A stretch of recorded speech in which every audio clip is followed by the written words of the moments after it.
Hello, my friends. Welcome to Origins. My name's Don Chapman. It's my privilege to be your host. You know, Origins is a forum where we take the evidence of science and we use it to validate the truth of creation. Our guest today is one of my very favorite guests, the old professor from Washington University, David Menton. Dr. David, it's good to have you here. Nice to be here, Dan. Dr. Menton was the professor of anatomy, studying microscopic anatomy for, what did you say, 34 years? 34 years, yeah. And then you got a real job. You're now traveling with Answers in Genesis and lecturing. But today we're not going to really talk about what comes under a microscope. We're going to be talking about the Scopes trial. And would you remind our people why this is so important? Well, first of all, I think it's safe to say the Scopes trial is America's most famous court trial. And it dealt with a very, very important issue that still concerns us today. You can't pick up a copy of the newspaper without running into it. And that is the whole creation-evolution controversy, particularly as it touches on our public schools. What should we be teaching our students? What role, if any, should the parents have in what we teach our students about our origins and purpose in life? And you'll see that the arguments really haven't changed that much since 1925 when the trial took place. This is our second show on the Scopes trial. On the first one, we looked at the lead up to the trial, and we discovered that unlike Inherit the Wind, the movie and the play that talked about it, Scopes never taught evolution. The people in town were never hostile. He never went to jail. That actually the ACLU was looking for a place to have a test case to overthrow a law that said that you could not teach the evolution of man. Is that a pretty good summary? That's right. There were several states at that time in 1925 that had similar bills passed in their state legislature that basically forbid teaching that man evolved from a lower order of animals and to deny the divine creation of man. It didn't forbid any other kind of evolution, just the evolution of man. The ACLU obviously didn't like that, and they wanted to make these laws unenforceable, so they basically initiated a test case. And today we're going to go into the courtroom and we're going to see what the evidence was in that case. That's right. We'll see just exactly what constituted scientific evidence for evolution at that time. Well, part two, here we go, and it's an interesting story. First of all, I'd like to point out that if you'd like to visit Dayton, Tennessee, and I recommend it, it's north of Chattanooga. It's up in the Cumberland Mountains, a lovely little town with wonderful people. And this is the way the courthouse appears to this day. They've preserved it, and it's very much inside like it was at the time of the trial. And if you're wondering what it looked like at the time of the trial, there it is. This is July of 1925. Approximately 2,000 reporters came in from all over the world. 2,000 reporters. 65 telegraph operators alone. Most of these people got nowhere near the courthouse. In fact, most of them didn't even need to come into the courthouse because they were already told by their newspapers what to write. Wow. Basically to lampoon Christians and to make creation look like foolishness and to promote evolution. One of the reasons it got such prominence was it had two of the most famous attorneys in the country there, right? Oh my goodness, yes. You couldn't have picked two hotter people to argue this case. On the left there we see Clarence Darrow, probably the most famous criminal lawyer in the history of jurisprudence in America. He was an atheist, agnostic, and very outspoken. And he defended John Scopes, the teacher who presumably taught evolution, which as it turned out, of course, he didn't. But it was a test case, so nobody cared. And he faced off with William Jennings Bryan on the right, another very famous man who had 3 times run for president of the United States, led the Democratic Party for 25 to 30 years, and was very well known as a Christian. And so you had the world's probably most famous atheist and most famous Christian battling it out in the courtrooms over teaching evolution in the public school. Now, John Scopes really isn't very important. He told the news media during the trial, though he asked them not to print it till after, that he never taught evolution. So that wasn't the real issue, was it? That's right. He just got roped into participating in a test case, and the ACLU picked the wrong person, but once they started with him, they had to finish. What were the real issues? Well, technically, the real issue was simply this. Did John Scopes violate the Butler Act by teaching that man has descended from a lower order of animals? Notice we're just talking about man here. We're not talking evolution from anything else. And while that technically was the only issue, in fact, both sides saw this as a test case. The guilt or innocence of Scopes meant nothing. Right. It was a chance for the evolutionists to give it their best shot and say why we need to teach evolution in the school, and for the creationists to say, no, evolution's bad science, we don't need it. So both of these lawyers have their own agenda. Right. In fact, if you look at Brian's agenda or his objectives in the trial, he's gone on record as saying that his first goal was to establish the right of taxpayers to control what is taught in their schools. And he felt that people who paid the taxes ought to have some say when it deals with their Christian convictions. And secondly, he said his second objective was to draw a line between the teaching of evolution as a fact as opposed to teaching it as a theory. We never got that line drawn, did we? No, tables have turned a great deal. Yeah. Today, evolution's the only game in town, and nobody discusses what's fact and theory anymore. The third objective that Brian had was to see that any teacher that might be found guilty of violating this law, that they should be given an opportunity to resign. He did not want to see them fined, and of course he certainly didn't want to see them jailed. So he has no punitive goals of really getting someone or anything like that? Absolutely none. In fact, Brian didn't see a problem with teaching evolution in the classroom. As long as you didn't teach it as a fact, as long as you presented evidence both for and against it, he thought it was a good idea. Dr. Menton, don't you think that's still what the American people want? Absolutely. Survey after survey shows that Americans would love to have students taught what's the evidence for evolution, what's the evidence against it. But to listen to the evolutionists, there is no evidence against it. And all scientists agree. Well, that's what they say. And what about Darrow? He had his own objectives in participating in the trial. He said in his autobiography, The Story of My Life, he said, my object and my only object was to focus the attention of the country on the program of Mr. Bryan and the other fundamentalists in America. So he was gunning for fundamentalists to discredit them. Again, we covered this in the last show. I don't want to park here, but I do want to point out that if there's anybody who had angst or bitterness that shows in their statements, it's certainly not Brian. It's Darrow who comes in here saying, I don't like Christians and I want to make them look bad. And there's charity in Brian's statement. There's nothing but anger and bitterness in Darrow's statement. Well, to give you an idea what level of the anger was achieved there, Darrow repeatedly insulted not only the jury, but the judge, Judge Ralston, and was cited for contempt of court. And the American Civil Liberties Union decided they didn't want to use him in any appeal because he'd already created so much hostility.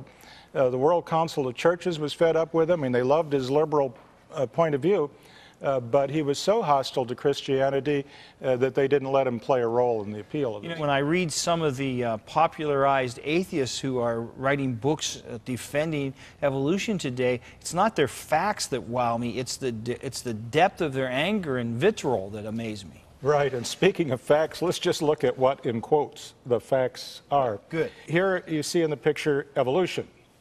In evolution, everything's supposed to evolve from a single primordial cell and to form fish and plants and birds and mammals and finally people.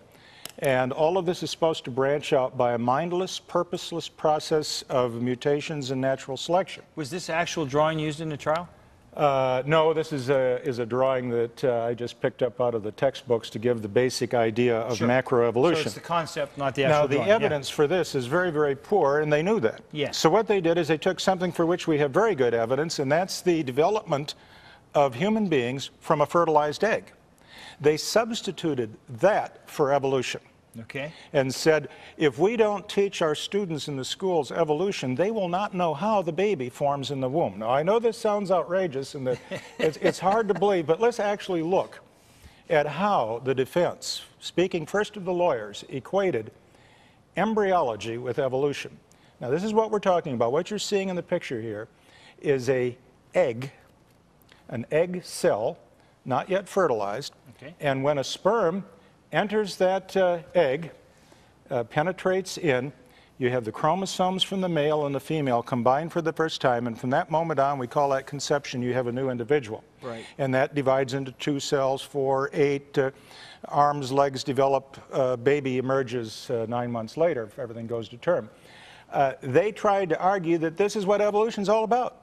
If you believe this, then you believe that man evolved from an expanding cloud of hydrogen gas through a mindless and purposeless process of random mutation and natural selection. It sounds incredible, but let's look at the defense. On the left there, you see Judge Ralston, and on his left is Clarence Darrow, and then the other lawyers for the defense of John Scopes. Ralston was getting confused. He could see something wasn't right. What does the embryology, the development of a human being, have to do with evolution? So Judge Ralston asked Clarence Darrow, are you telling us that all life on Earth all came from one starting cell? Darrow's response to Judge Ralston was, and I quote, well, I'm not quite so clear, but I think it did. All human life comes from one cell. You came from one cell, and I came from one. Nothing else is single cell. So you see what he did? He brought it right back to the development of babies from a fertilized egg. But he wasn't asked, do you believe people come from a fertilized egg? He was asked, do you believe all life come from one cell? He was a good lawyer. So you say, well, that was just one of the lawyers. Let's look at Arthur Garfield Hayes, another lawyer for the defense. This is what he said in the trial, and I quote, and this is right out of the trial transcript, page 156. He said, I know that in the womb of the mother, the very first thing is a cell, and that cell grows and it subdivides and it grows into a human being, and a human being is born. Does that statement, as the boy stated on the stand, that he was taught that man comes from a cell, is that a theory that man descended from a lower order of animals? I don't know, and I dare say Your Honor has some doubt about it. Are we entitled to find out whether it is or not in presenting this case to the jury? What about Dudley Field Malone? Same thing. He said, and I quote, the embryo becomes a human being when it is born. Now that's interesting. Here's a Roman Catholic who said you're not a human being until you're born. Evolution never stops from the beginning of the one cell until a human being returns in death to lifeless dust. He's even equating evolution now with aging. Yes. We wish to set before you evidence of this character in order to stress the importance of the theory of evolution. So they were determined to make this connection, that if human beings within the womb go from one cell to a whole person, that somehow proves that all of life came from one single cell on Earth. And they just did that by doing that over and over and over again. Is that the picture? Absolutely. Okay. And, you know, we can say today that, well, that's just lawyers talking, and lawyers may be willfully misled because they want to win their case. Or you could say you wouldn't expect them to know a lot about science.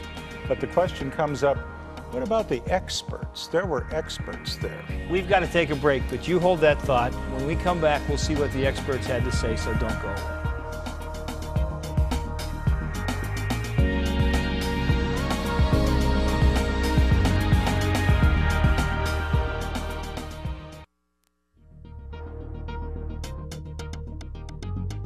Today's guest on Origins, anatomist Dr. David Menton, is a speaker for Answers in Genesis. Audiences enjoy his well-illustrated presentations on a variety of fascinating topics. Many of these lectures are available on DVD. If you're interested in the subject of creation, you'll definitely want these for your own. Orders are being taken at 800-778-3390. You can also write to Answers in Genesis, P.O. Box 510, Hebron, Kentucky 41048, or visit the website at www.answersingenesis.org.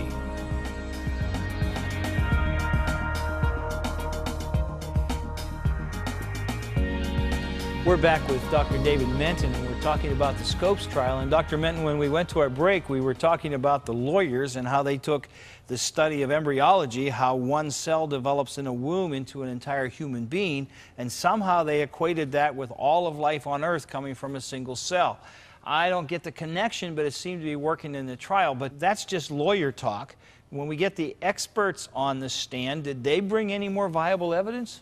The experts were never allowed to address the jury because technically the issue is not whether evolution is true or not, but whether Scopes violated the law or not. That was technically the issue. So both sides seemed to agree that they wanted to have it out over the scientific evidence. And the main line of evidence presented by the defense was of the nature you've just seen.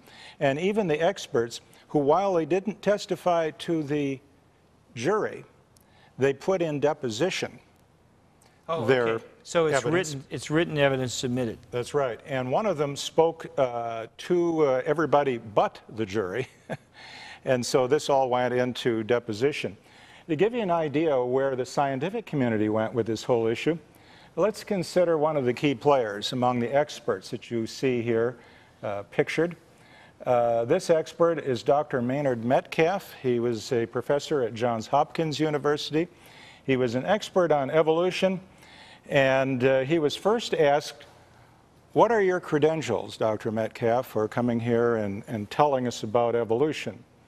And this is what Dr. Metcalf said, zoologist from Johns Hopkins, and I quote from the trial transcript, page 136. He said, "I have always been particularly interested in the evolution of the individual organism from the egg, and also the evolution of the organism as a whole from the beginning of life." That, and now he's talking about aging, that has been a sort of a peculiar interest of mine, always. So we're not really talking about evolution here at all, are we? Absolutely not. Yeah. Now, the judge was really getting confused. Judge Ralston hardly knew what side was up at this point. I mean, here are experts that are bringing this in. And so what he did is he asked Dr. Metcalf, "Would you please define precisely what it is you mean when you use this expression, the fact of evolution?" Now, what I'm going to read for you comes right out of the trial transcript. Okay. It's written as one sentence. I don't think I can read it all as one sentence, but I'm going to give it a try. Remember, this is the fact of evolution by a Johns Hopkins expert. He said, "Evolution, I think, means the change in the final analysis. I think it means the change of an organism from one character into a different character, and by character I mean its structure, its behavior, its function, or its method of development from the egg, or anything else, the change of an organism from one set characteristic which characterizes it into a different condition characterized by a different set of characteristics, either structural or functional, could be properly called, I think, evolution. To be the evolution of that organism, but the term in general means the whole series of such changes which have taken place during hundreds of millions of years, which are produced from lowly beginnings, the nature of which is not by any means fully understood, to organism of much more complex character whose structure and function we're still studying because we haven't begun to learn what we need to know about them." Think of it. That is the fact of evolution. No wonder everybody was totally confused. Oh, my. Well, they just about broke the floor down. Throughout the trial, what Darrow did was to bring up all kinds of miracles from the Bible and challenge Brian with these miracles. And he loved to make fun of the miracles. And Brian did an excellent job, because what he did is whenever he got challenged with one of the miracles of the Bible, he would just simply quote what the Bible says, and that put Darrow in the position of saying basically, the fool Bible, ignore it, it's wrong. And that was a very successful approach on his part. But he finally fell apart. Darrow had a question up his sleeve, being the rascal that he was, that caught Brian short. And that question is this one. Darrow asks, "Do you think the earth was made in 6 days?" Brian responded, this is right from the transcript, page 298 and 299. Brian said, "Not in 6 days of 24 hours. So Darrow comes back, "Doesn't it say so? That is in the Bible." Brian says, "No, sir, doesn't say that in the Bible." Darrow then makes a statement. This is so sad I can hardly bear to read it, Don. You have to remember, this is an atheist talking to a Bible-believing Christian. And this atheist says, "Does the statement, the morning and evening were the first day and the morning and evening were the second day, mean anything to you?" Quoting right from Scripture. Does this mean anything to you? And Brian came back with this. "I do not see that there's any necessity for constructing the words the evening and morning as meaning necessarily a 24-hour day." Well, Darrow had him. Darrow says, "So the creation might have been going on for a very long time, huh?" And Brian says, "It might have continued for millions of years." Now, you know the interesting thing here, this is a point where Brian got bamboozled into taking the witness stand as an expert for creation and Christianity.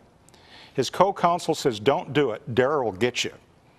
But he agreed to do it with the understanding that Darrow would come in the next day and take the witness stand as an expert on atheism and evolution, or Gnosticism.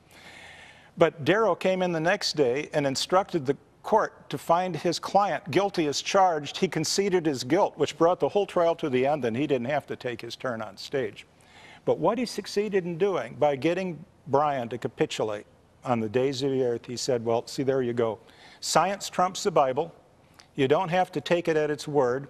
When the speculations of man run counter to the teachings of the Bible, stick with what man says. Well, Brian was a wonderful Christian, but I think he let the pride get the best of him when he got on the stand.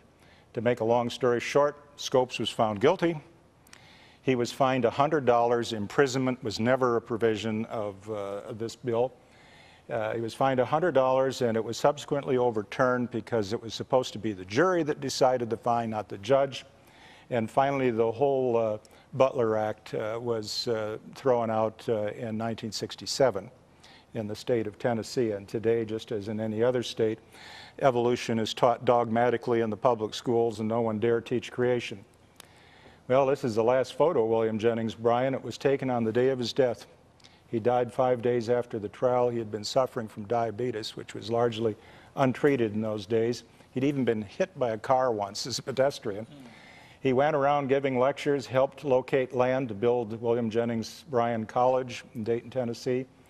And he died, and this is his last picture, a wonderful man, and he certainly fought for the faith, even though he may have failed in some aspects. Dr. Menton, the trial is fascinating, and I appreciate your research and you sharing this with me, but you're a creation scientist.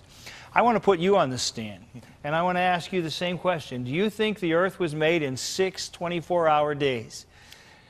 Absolutely. You know, we understand the word day in any one of 3 possible ways. It could mean day versus night. It could mean an ordinary 24-hour day, or it could mean a broad period of time, and we determine what is meant by the context in which it's written. And in Genesis, we have a number for each of the days. That always means an ordinary day. It's mentioned as having an evening and morning, which was the Jewish way of indicating a day. And Jesus Christ believed that it was a day. He said in 6 days, God created everything and rested on the 7th. So I'm inclined to take the Bible just as it reads. Have you found any evidence in science that would seem contrary to the fact that God created the world in 6 days? No, you know, when we look at the fossil record, everything just appears suddenly.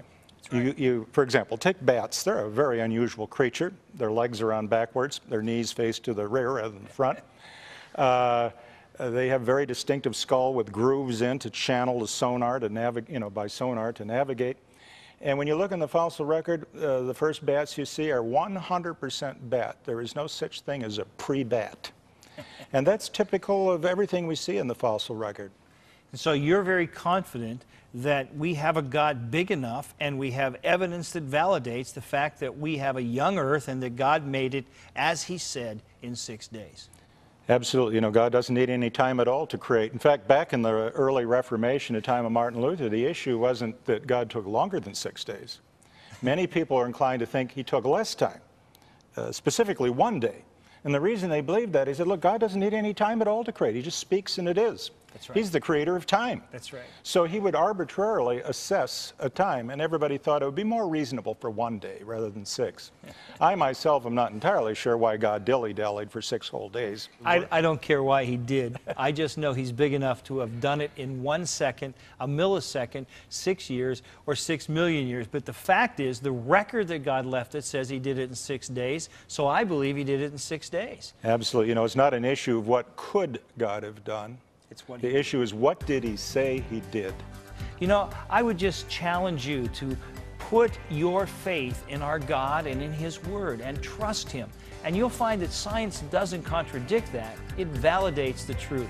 You know, it's been true since creation, and it's true today. It's God's view that he created you, and that should be your worldview too. Hold on to the truth until we see you next time, and God bless you.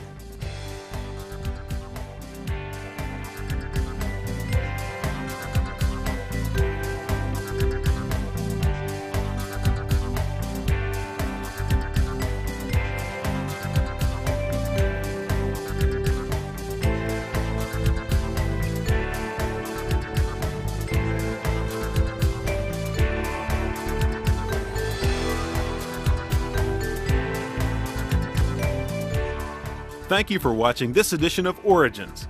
If you'd like a copy of the PowerPoint information presented today, you can download a PDF file of program number 1003 from our website at www.originstv.org. Or for a DVD of this series, send a $12 donation to cover shipping and handling and write to Origins, program number 1003, Cornerstone Television, Wall, Pennsylvania 15148. Origins is made possible by the faithful prayers and the financial support of you, our Cornerstone Television family.